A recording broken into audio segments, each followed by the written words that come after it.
Amado Deus, Pai querido, nós te glorificamos, Senhor, por esta oportunidade desta manhã, que é rara nas nossas vidas e que poderá, ó Deus, nos fazer viver bem-aventurados todos os dias, dependendo, ó Deus, do que aprendermos da lição que o Senhor tem para conosco dia após dia.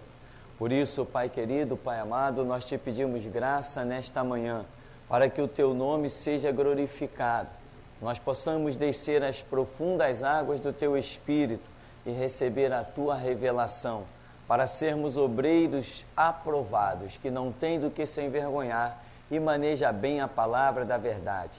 Pedimos que o Teu nome seja glorificado, pedimos a Tua graça, pedimos a Tua misericórdia, pedimos, ó Deus, a Tua palavra a nosso respeito nesta manhã, para que sejamos edificados e sobreedificados e sirvamos verdadeiramente de instrumentos para louvor, honra e glória do Teu santo nome. Assim, pois, nós pedimos a Tua bênção nesta manhã, pois sem Ti nada podemos fazer, em nome de Jesus. Amém. Na sequência da nossa apostila, página 40, tem um estudo, alguns pontos de vista, algumas passagens bíblicas intituladas de Batalha Espiritual. Esse tema, batalha espiritual, você vê muita gente se exibindo com ele, você vê muita gente fazendo gracinhas com ele, quando na verdade não tem nada a ver o que tanta gente faz por aí. Apostilas e mais apostilas são vendidas, apostila de batalha espiritual, páginas e páginas que não acabam mais, tudo palhaçada. Essa batalha espiritual, ela existe, mas não como as pessoas têm dito. Batalha espiritual é muito simples, diabo, sai em nome de Jesus, acabou a história. Quem tem autoridade tem, quem não tem não adianta papo, né?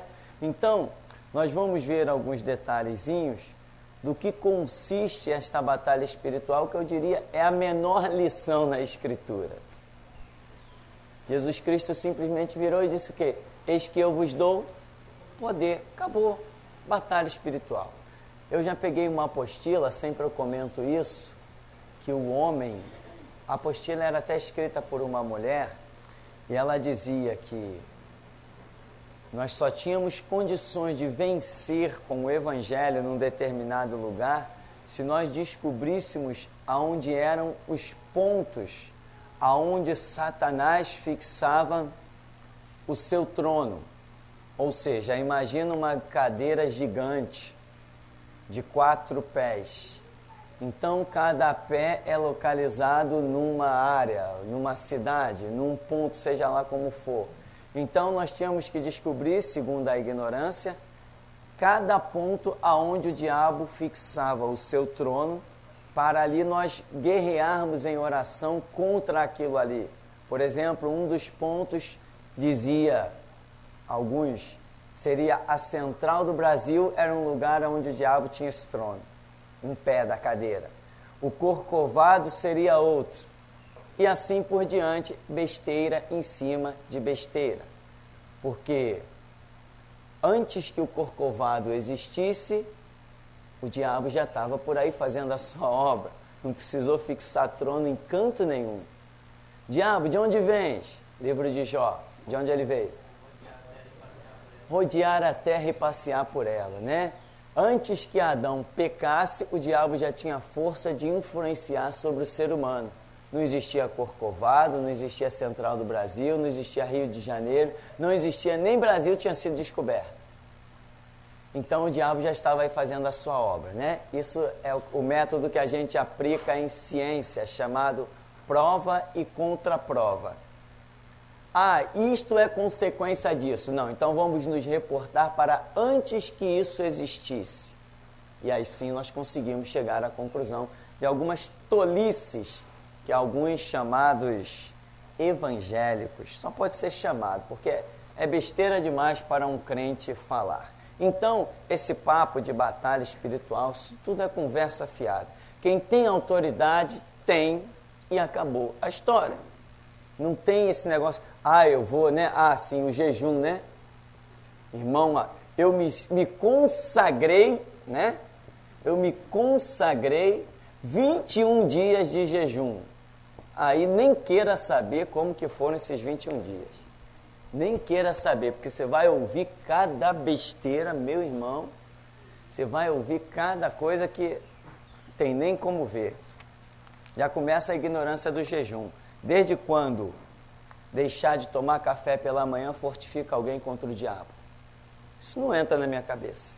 O meu culto tem que ser racional. Eu não entendo isso. Que jejum deixe ninguém mais forte espiritualmente. Não, mas está escrito lá. Tá escrito? Vai pesquisar, pode até estar escrito, mas não entra na minha cabeça. Eu nunca precisei de jejum para pisar na cabeça do diabo. E ele sabe muito bem disso. Então, você poderá ver depois o nosso estudo sobre jejum, está aí na apostila, não está? Você pode ter a sua conclusão. Então, aqui, seguindo, diz, só para dar uma introdução. Um dia, a harmonia do universo foi quebrada por uma das criaturas de Deus, que, fazendo uso do seu livre-arbítrio, resolveu rebelar-se. Isso está lá em Isaías 14, Ezequiel 28. O querubim que rebelou-se convenceu outros anjos a tomarem parte em sua profanação. Diz lá Apocalipse 12, 3 e 4, que diz que o dragão, com a sua cauda, arrastou 1/3 das estrelas do céu. É a rebelião de Lúcifer, convencendo 1/3 dos anjos a segui-lo. Nem todos os rebelados estão livres, mas um dia todos serão soltos para cumprimento dos desígnios de Deus. Aquilo que já temos visto, nem todos os demônios que se rebelaram estão atuando sobre a terra. Eles serão soltos quando? No período da grande tribulação. O império das trevas estava quase absoluto quando os reis magos avistaram uma nova estrela, revelando que um novo império despontaria, ou está escrito, né, despontará. Então, lá em Mateus 2, começa Deus mostrando que traria sobre a terra de volta a sua autoridade. Qual o problema da igreja? É não vestir esta camisa chamada autoridade. Quem tem autoridade não faz aliança. Quem tem autoridade não entra em acordo. Não é assim? Jesus diz, eis que eu vos dou autoridade. Mas a igreja não reconheceu a sua autoridade. Então ela começou a entrar em acordos, ela começou a fazer alianças. Não, fez acordo e fez aliança, perdeu a autoridade. Nós não estamos aqui para fazer acordo. Presidentes, governadores, prefeitos. Não vamos nada. Quer sentar aí no banco e virar um crente? Pode sentar e virar. Que não tem acordo. Grande aqui é o Senhor Jesus. O resto, todo mundo é pó e cinza, todo mundo é pequeno. Porque o Estado quer fazer um acordo contigo. Não, mas eu não quero fazer acordo com o Estado. Nós temos as armas, vamos te perseguir, vamos matar. O meu sangue está aí, mas não tem acordo. Quem tem autoridade, tem. A igreja é um organismo independente. Sabe o que é independente? Ou seja, quem sustenta a igreja? Deus. É Deus mesmo? Se é Deus, nós não precisamos de mais nada. Amém? Esta é uma visão que faz parte desta batalha espiritual.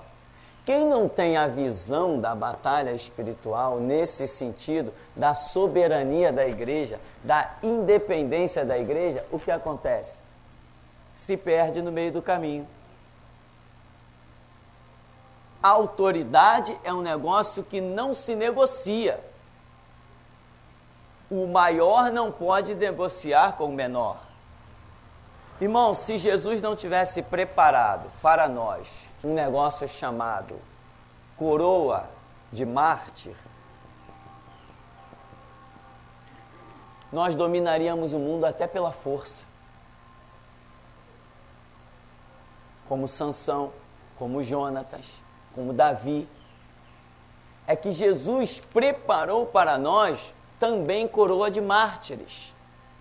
Senão nós nos organizaríamos, dominaríamos o mundo até pela força, porque nada nos poderia parar. Lembra de Eliseu e o exército lá em Samaria? Lembra de Josué com as pedras caindo do céu? Lembra de Moisés e o Mar Vermelho e as pragas no Egito? Só que Deus também preparou isso aqui, olha, martírio. Só por causa disso aqui, nós não utilizamos força, não utilizamos armas. Se martírio não fizesse parte da história do Evangelho, nós dominaríamos o mundo pela força. Só que martírio faz parte. Mesmo assim, nós temos a autoridade de dominar o mundo. Jesus falou, ide por todo mundo, quer dizer, pregai, implantai o Evangelho. Só que a igreja largou de mão a Constituição chamada Bíblia e passou a se submeter, entrar em acordos e alianças com o Estado. A primeira aliança foi feita com o Estado romano, não foi isso? Onde a igreja evangélica passou a se chamar Igreja Católica Apostólica Romana. Ali começou a desgraça. Partindo dali, hoje nós temos as cópias dos batistas, das Assembleias de Deus, principalmente metodistas, presbiterianos, que estão tudo de acordo com o Estado. Quem tem acordo e tem aliança não tem autoridade, mas nós veremos que o reino que Jesus nos permite, nos concede, é um reino de autoridade. Então aqui, lá em Mateus 2, começa essa investida de Deus para reorganizar a sua autoridade sobre a terra, visto que Israel já estava perdido. Aí vamos ver aqui, diz, o poder do novo e eterno império. Então, quando entra Mateus, o Evangelho, por exemplo, Lucas, acho que depois tem a referência aí, Lucas 10, 19, Jesus diz que eu vos dou o poder. Em Mateus 16, ele diz, eu edificarei a minha igreja contra as portas do inferno. E as portas do inferno não prevalecerão contra a minha igreja. Você vê que 2000 anos, eu diria, 2000 anos de fracasso da igreja e a igreja continua de pé. 2000 anos de fracasso, acordo, alianças, medos. A igreja fugindo quando não era para fugir. 2000 anos de fracasso, porque hoje quando você olha para as igrejas, você vê procissão dentro da igreja, celebração de Páscoa dentro da igreja. Você entra nas igrejas, tem a Arca da Aliança, tem o candelabro, tem a mezuzá, distribuição de coisas, objetos ungidos, idolatria. A igreja fracassou e hoje nós ainda achamos poder de Deus. Porque há uma palavra. Jesus falou, ninguém prevalece contra a minha igreja. Então aquele que se volta para a palavra, esse se torna igreja. E esse vai renovando os passos da igreja sobre a terra. Quando Deus não pode contar com 1000, ele acha um e faz com um o que faria com 1000. Por isso a igreja sobrevive, a igreja está de pé. Que igreja? Não é igreja de um modo geral, são pessoas que você ainda encontra testemunhando das grandezas de Deus e da palavra do Evangelho de Jesus Cristo. Então, Jesus funda a sua igreja, em Mateus 16, eu edifico a minha igreja contra as portas do inferno, se ele diz contra, há uma versão que diz assim, né? E a outra diz, e as portas do inferno não prevalecem contra a minha igreja. Se ele usa essa expressão, significa que existe aí um conflito, um combate, uma guerra. Ou seja, nós estamos em guerra, né? Às vezes em algumas igrejas aí eles dizem assim, quem aqui quer aceitar Jesus? Aí alguém levanta a mão, né? Como se isso significasse alguma coisa. Isso não significa nada. Andar com Cristo não é levantar a mão. Andar com Cristo é apostar a vida no Evangelho. Então, alguém levanta a mão, bem-vindo à igreja. Mentira. Se alguém realmente quer Cristo, bem-vindo à guerra. Bem-vindo à batalha. Amém? Bem-vindo à guerra em que poucos sobreviverão. A maioria vai se desviar, porque muitos são chamados, mas poucos escolhidos. A porta que conduz à vida é estreita e apertada e poucos passam por ela, né? Então, vamos seguir aqui. Lá em Isaías 61, você conhece o texto de Isaías 61. O Espírito do Senhor Deus está sobre mim, porque o Senhor me ungiu para pregar boas novas aos mansos, enviou-me a curar os quebrantados de coração, a pregoar liberdade aos cativos, o ano aceitável do Senhor e o dia da vingança do nosso Deus. Então você vê que aqui, esta profecia, ela inicialmente, ela vem falando sobre Jesus, não é isso? E muita gente prefere morrer aí. Não, essa palavra foi uma palavra profética para a vida de Jesus. Sim, mas lá em João 20, 21, quando Jesus aparece, ele diz o quê? Assim como o Pai me enviou, eu vos envio a vós. Então o Espírito que estava sobre Cristo está sobre aqueles que se tornam igreja. Prova disso que ele disse, quem crê em mim fará os sinais que eu também fiz, e fará ainda maiores do que estes, porque eu vou para o Pai, ou seja, eu vou sair da dimensão carnal, vou estar podendo operar de volta na minha onisciência, derramando poder sobre a minha igreja, passeando divinamente no meio da minha igreja. Então, ele fez sinais, disse que nós faríamos, e ainda disse que os nossos sinais seriam maiores que os dele. Não confundir sinais com milagres. Ninguém fará milagres maiores do que o de Jesus. Se alguém ressuscitar um morto, ele já fez.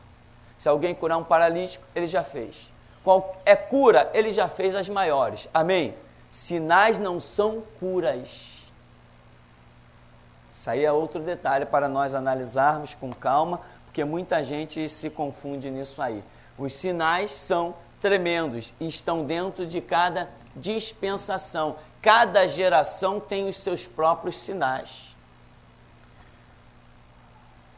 Lá em Mateus 28, 18, Jesus diz o quê? Ide por todo mundo, fazei discípulos, ensinando a guardar o que eu vos tenho dito. Então, o poder do novo império, ele consistiria em o quê? Em palavras. A autoridade da Igreja de Jesus Cristo hoje se resume, aliás, hoje não, sempre se resumiu em palavras. Quando você vê as pessoas lançando mão de qualquer outra coisa, né, que tem um irmão aqui, desceu logo aqui embaixo, ali mais à frente, aí tinha uma procissão, né? Alguém com um candelabro na mão, alguém com uma taça cheia de óleo e alguém vestido de branco, um grupinho que se intitulou de Assembleia de Deus. E ele perguntou, o que é isso aí? Não, isso aqui é para a gente levar na casa das pessoas para abençoar a vida das pessoas. Não, isso aí é conversa fiada, isso é demônio, isso é diabo. O diabo é que usa patuagem, evangelho não. Evangelho se resume em palavras. Jesus esteve ali pertinho do Rio Jordão, chamou a água de santa.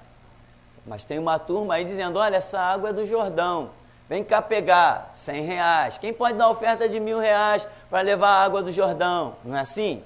Então, enganos em cima de enganos. Jesus esteve ali na terra de Israel e não chamou aquela terra de santa. Ao contrário, disse, maldita, amaldiçoou a figueira. E hoje tem um monte de gente dizendo que tem coisas de Israel que está abençoando a sua casa. Está abençoando ou amaldiçoando? Porque Jesus disse, nunca mais nasça fruto de ti. Amaldiçoou aquela terra que o rejeitou. O sangue de Cristo que caiu sobre aquela terra se tornou em maldição.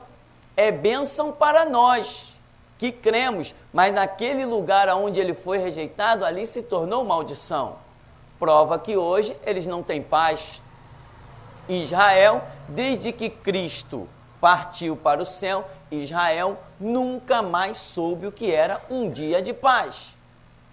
Eles vivem monitorando tudo, o tempo todo, com medo de uma bomba, de um míssil, de um submarino. Eles têm medo de tudo. Qualquer estalinho que estoura, pronto, é alerta. Porque eles estão em completa maldição e falta de paz. Então aquela terra não tem nada de santo, né? Santo para o Senhor é aquele que crê na sua palavra e aposta a vida nisso. Lá em Marcos nós vemos a mesma situação e em Lucas o texto que nós falamos, eis que eu vos dou poder para pisar serpentes e escorpiões e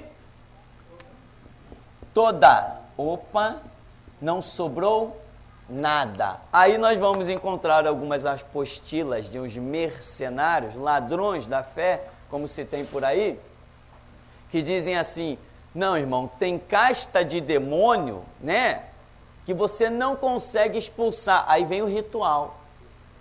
Mas veja bem, Jesus está falando para a sua igreja que ele deu autoridade para eu vos dei autoridade para expulsar toda a força do diabo e nada vos causará dano algum. Veja bem, ele está falando isso para uma igreja restaurada, uma igreja real, uma igreja 100% igreja.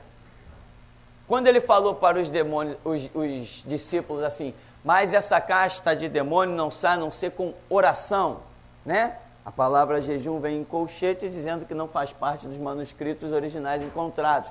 Então, quando ele diz, essa casta de demônio não sai, que os discípulos não conseguiram expulsar, lembra? Lá em Marcos capítulo 9, esta casta de demônio não sai a não ser com oração. Ora, a oração faz parte de uma igreja 100%. Não tem mistério nenhum. Né? Aí em Mateus lá capítulo 7, né, diz, Senhor, por que nós não podemos expulsar o demônio? Jesus falou assim, por causa da vossa incredulidade. Ora, incredulidade não faz parte de uma igreja. Então os fatores ali que Jesus fala nas várias versões dos evangelistas, tem coisas que não fazem parte da igreja 100% e tem coisas que fazem parte da igreja. Então não tem novidade. Se você é igreja conforme o prumo da Escritura, acabou. Ah, mas tem demônio que é chefe. Tá bem, manda ele aparecer então. Se Jesus falou, vos dou poder para expulsar o diabo, quem é maior que ele no reino das trevas? Quem é maior que Satanás no reino das trevas? Não interessa a força do diabo. E o Espírito Santo que está em mim, não vale para nada? A minha fé, o meu conhecimento, o dobrar dos meus joelhos, o meu pagar o preço, as minhas renúncias, não vale nada? Eu quero botar a prova. Quero ver se vale ou não vale. Então, a autoridade é nossa, o poder é nosso para desfazer as obras do diabo. Então, não tem esse negócio de ritual, não, irmão, porque você, né? Saiu um camarada aí que disse que teve visões, eu até li as visões que ele teve, foi para a ilha de Pátimos e diz ele que jejuou 21 dias. Lendo o livro eu vi que não tem nada disso, ele não jejuou nada de 21 dias, conversa fiada eu já sabia antes de ler o livro, logicamente, porque ninguém pode jejuar 21 dias. Ah, e Moisés não jejuou? E Jesus não jejuou? Não, não jejuaram. Jejuar significa quando o ser humano dispõe um propósito de fazer alguma coisa. Jesus, ele foi levado ao deserto pelo Espírito. É outra história completamente diferente.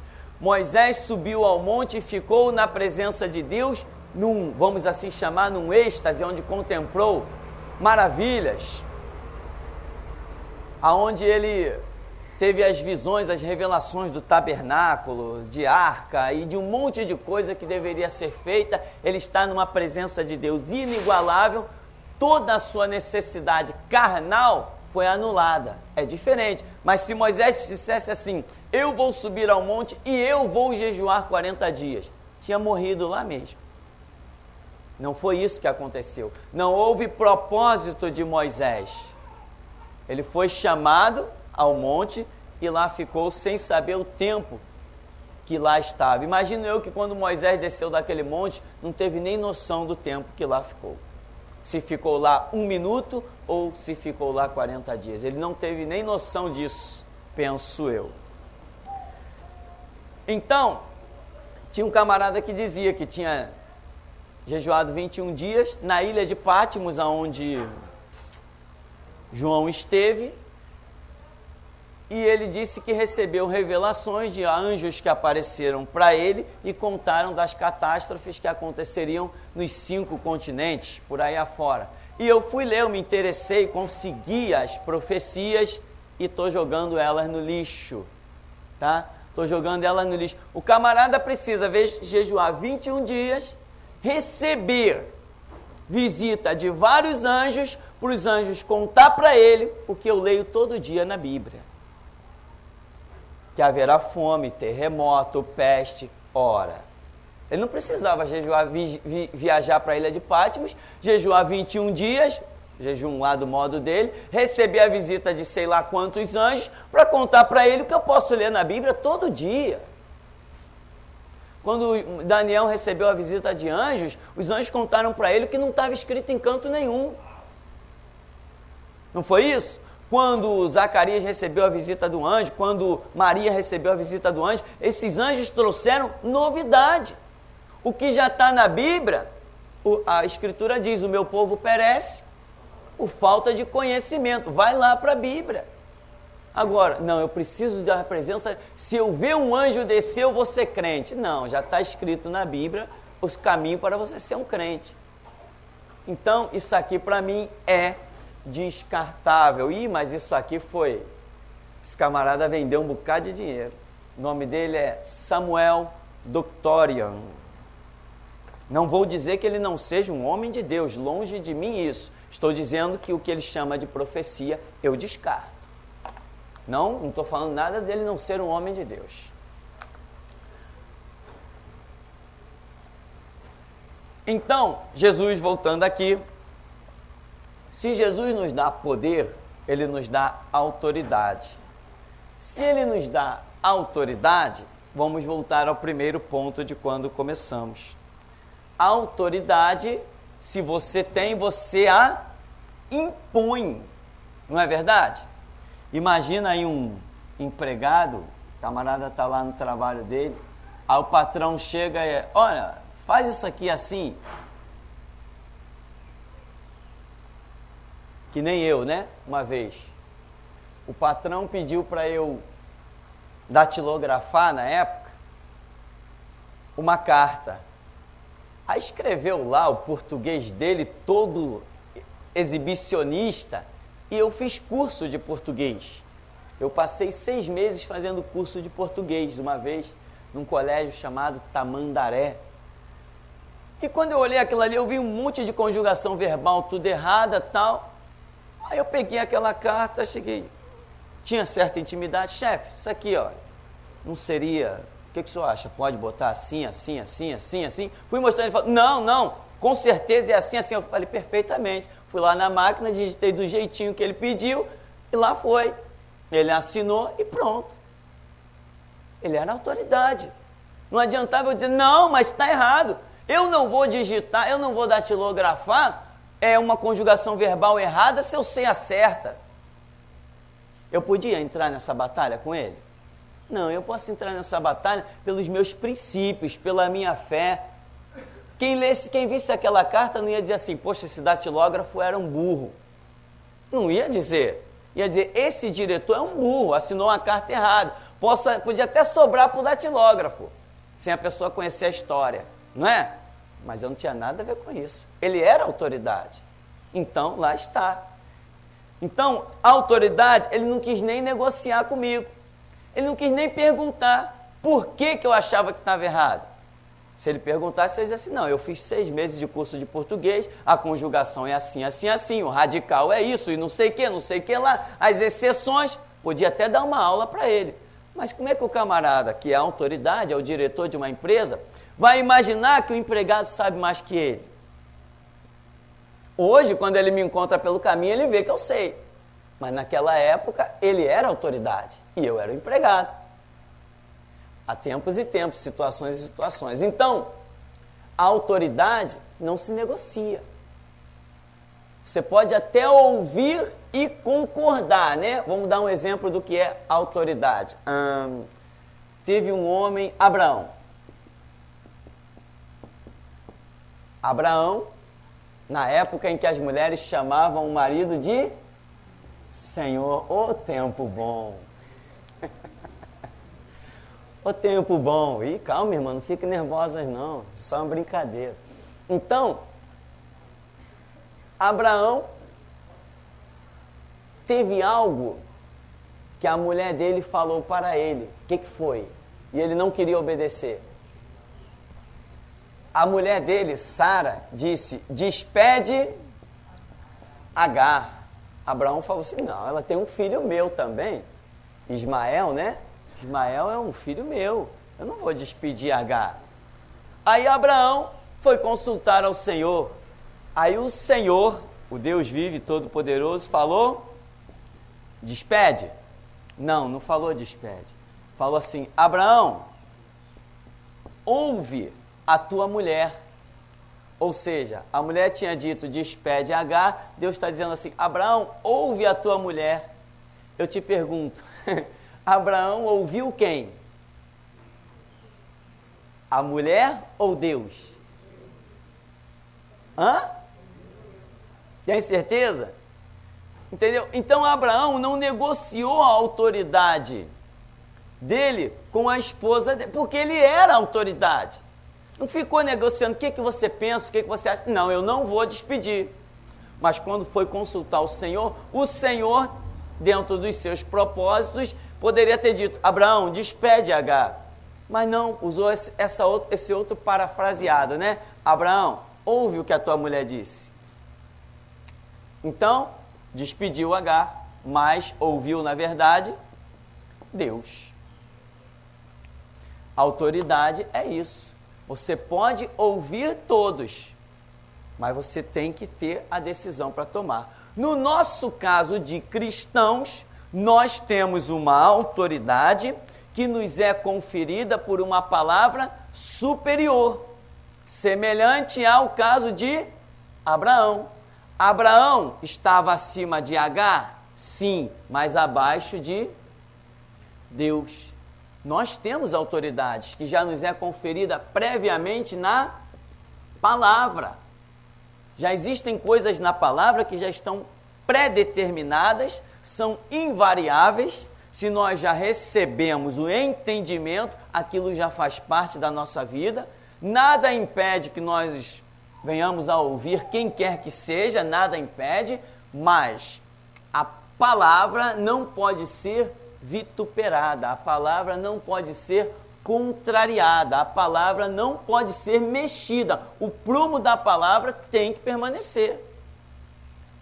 Hoje eu tenho uma responsabilidade muito grande, muitos nem podem vê-la, porque chega aqui e vê, a igreja é tão pequenininha, ou é uma garagem, nem é uma igreja, como alguns já chegaram aqui e disseram, isso aqui não é uma igreja, não sei o que o camarada queria ver. Um templo católico? Tem um monte por aí, chamado de igreja. Então, a minha autoridade hoje, o pastor Tupirani, eu tenho autoridade? Sim. Tem uma série de autoridades.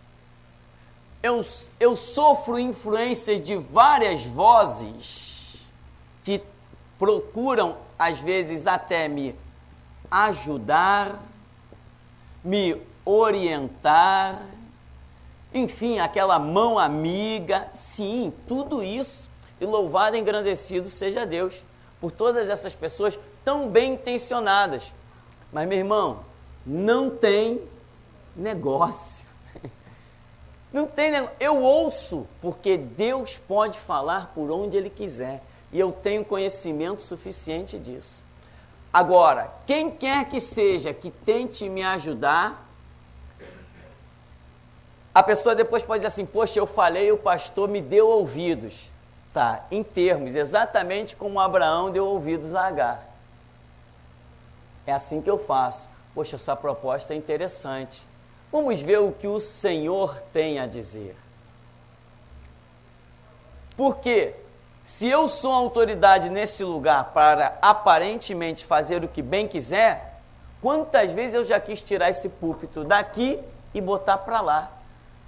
E eu não tenho permissão de Deus para fazer isso. Você tem ideia do que é isso? Não, pastor, mas ficaria mais bonito, bota uma cortina, faz não sei o que lá, muda o púlpito de lugar. Não vai alterar em nada, vai alterar em muito. Porque quando o púlpito foi para sair de lá e vir para cá, quem deu ordem foi o Senhor. Então, eu tenho autoridade para mexer nisso, mexer naquilo? Aparentemente sim, mas eu que estou aqui sei que eu tenho uma autoridade acima de mim. E Ele não negocia comigo. Jesus nunca negociou comigo. Ele nunca parou e disse assim, olha, isso assim, assim, assim, o que você acha? Ele nunca perguntou o que eu acho. É sim, não, faz, desfaz, manda embora. Como já teve gente aqui, irmão, teu lugar não é aqui, segue seu caminho. Então, aparentemente, eu sou uma autoridade aqui dentro. Mas existe uma autoridade acima de mim. Eu não negocio com o irmão e Deus não negocia comigo. Então eu sou aquela antena. O Senhor tem que falar e eu tenho que obedecer. Ouço a todos? Claro. Afinal de contas, eu mesmo tenho orado para que Deus reparta o seu espírito de profecia e sabedoria sobre toda a congregação. Eu tenho clamado por isso. Porque daqui a pouco eu vou morrer, sei lá para onde eu vou. E a obra vai parar? Não. Quando eu for, Deus tem que levantar obreiros para continuar a obra. Não sei, o amanhã, quem sabe? Nenhum de nós sabe, né?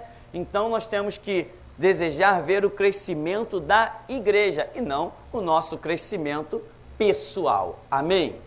Então, meu irmão, esta batalha espiritual, Deus te deu uma autoridade tremenda enquanto você está submisso a Ele. Você está aqui embaixo e Deus está lá em cima. Aí você tem autoridade. E a igreja, como um organismo independente, a igreja é independente, está havendo uma briga terrível. Quem frequentou aí a história da igreja até deve ter ouvido, em que na União Soviética, que está se levantando aí, influenciando o mundo, querendo negociar com o petróleo do mundo todo, a União Soviética, para nós hoje, aponta como sendo a própria besta que vai se levantar. Na União Soviética está havendo um problema terrível. Estão querendo que algumas não, todas as igrejas, elas como é que eles chamam? Se filiem ao Estado, né, como uma legalização. Então, essa filiação, ou esta legalização que eles estão pedindo das igrejas, está gerando um problemão. Porque tem igreja que falou, não. Tem igreja que está resistindo. Aí o que eles estão fazendo?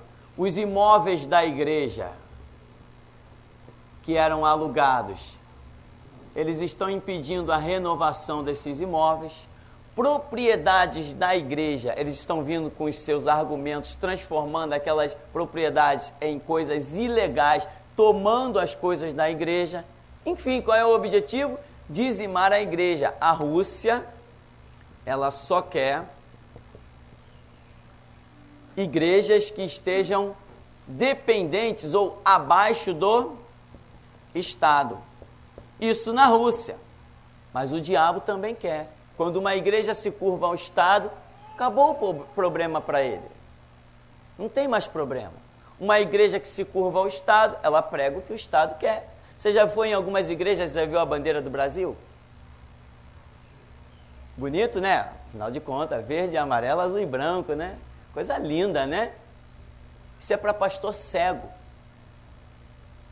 Um pastor que hastia a bandeira do Brasil dentro da sua igreja, ele nunca vai falar dos problemas do governo, como João Batista fez, como Jesus Cristo fez. Ele nunca será um discípulo autêntico de Jesus Cristo. Porque ele é um defensor. Irmão, vamos orar pelas nossas autoridades. Vou orar para eles se converterem. Só isso. Não se converteu? Chicote neles. Eu não tenho pacto com eles. Você já foi em algumas igrejas e já viu lá sentado atrás do púlpito prefeito, governador, deputado, senador? Não. Jesus, quando mandou instituir esse púlpito aqui, e olha que ele é de pedra, hein, irmão? Não é fácil, não. Esse púlpito aqui só vai lá para trás homem de Deus. Não vai homem do Congresso Nacional. Essa igreja aqui não tem político. Nunca teve e não terá. Político aqui não entra. Nem como crente. Nem como crente. Então, a Rússia está pressionando as igrejas e aquelas que não se curvam, ela está procurando dizimar. Tem cada caso, irmão, de arrepiar. Cada caso terrível lá na União Soviética. A Rússia também tem outras coisas que ela tem feito.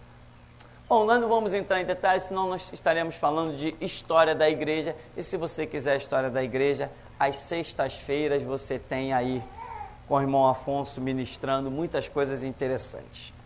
Nós então aqui vamos dar uma paradinha e já já a gente volta então.